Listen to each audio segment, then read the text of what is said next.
As we've seen in other videos, there are a number of surfaces you can use for encaustic painting. This particular board is untempered masonite braced with pine wood to create a frame. On the other side is watercolor paper that was glued to the masonite board. This isn't a necessary step, but some people like to use the watercolor paper as a white ground background. This is one of my encaustic palettes. It's just an inexpensive pancake skillet. It has a temperature control on the side, but I also like to have this temperature gauge right on top of the surface so I can really watch the temperature of my skillet. On my palette I have a number of things. This is Dahmer wax, which is the medium for encaustic. I have some paraffin wax, which is used to clean brushes between different colors. And then I have some beeswax, which is often used at the beginning of doing encaustic painting as an initial layer. Then I have some other colors that I've been working with on this palette. Before you apply your first layer of wax, you usually like to have a warm surface. I use a heat gun to create that warm surface, and my heat gun has a couple of different settings, low and high, and then it has control over the temperature with a dial on the back. To heat the surface, you just turn the gun on and slowly move back and forth across the surface of the canvas until the surface of the full canvas is a nice warm temperature.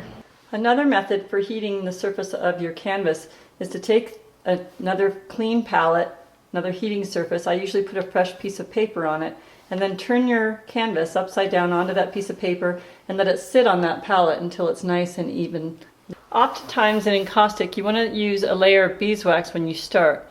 The reason is twofold. One is beeswax is less expensive than putting the beeswax with the Dahmer on the surface, and most encaustic surfaces are porous surfaces, and you want the first layer to absorb in the beeswax before you add on the layers with color in them. As you can see, I use a very wide, inexpensive brush, lay it very flat across the surface to get a nice even layer of beeswax as I go. When I heat the beeswax, I usually start from the bottom and work forward, because as you start at the bottom, it kind of is warming the canvas as you go forward. It's probably hard to see on the video, but you'll notice that the surface will begin to glaze over and get shiny, and occasionally you might actually be able to see a few air bubbles that are popping on the surface. You can put down more than one layer of beeswax. It's really a personal preference, or no beeswax at all.